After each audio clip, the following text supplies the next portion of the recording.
சச்சினை உண்மையில் புகழ்கிறாரா? என் கிரிக்கெட் அனுபவத்தில் ஒரு அசைக்க முடியாத கருத்து.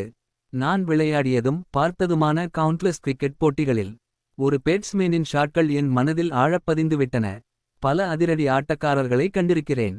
ஆனால் அப்பர்கட் ஷாட்டை சச்சின் டெண்டுல்கர் அளவுக்கு நேர்த்தியாகவும் கலைநயத்துடனும் அடித்த வேறு ஒருவரை நான் கண்டதில்லை. அந்த பந்தை அவர் அப்பர்கட் செய்யும்போது அது வெறும் ஒரு ஷாட் அல்ல, அது ஒரு கவிதை.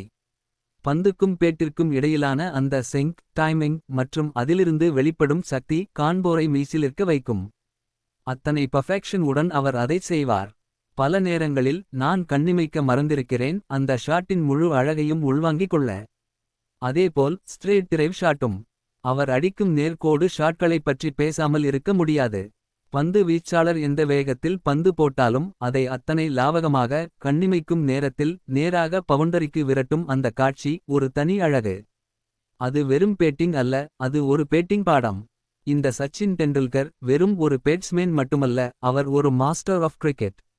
அவரது டெக்னிக், மன உறுதி மற்றும் ஆட்ட நுணுக்கங்கள் அவரை ஒரு லெஜண்ட் ஆக்கின. எந்த ஒரு பேட்ஸ்மேனும் அவரது ஸ்டைலையும் ஷாட் மேக்கிங்கையும் பின்பற்ற விரும்பும் அளவுக்கு அவர் ஒரு இன்ஸ்பிரேஷன். சர்வதேச கிரிக்கெட்டில் 100 சதங்கள் அடித்த ஒரே வீரர், அதிக ரன்கள் எடுத்த வீரர் என பல சாதனைகளுக்கு சொந்தக்காரர்.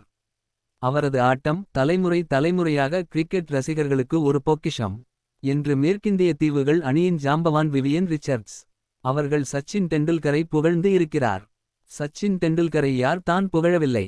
இதுபோன்ற கிரிக்கெட் தகவல்களை தெரிந்து கொள்ள இன்ஃபோ ஸ்போர்ட்ஸ் 360 சேனல் சப்ஸ்கிரைப் செய்து ஆதரவு கொடுங்கள்.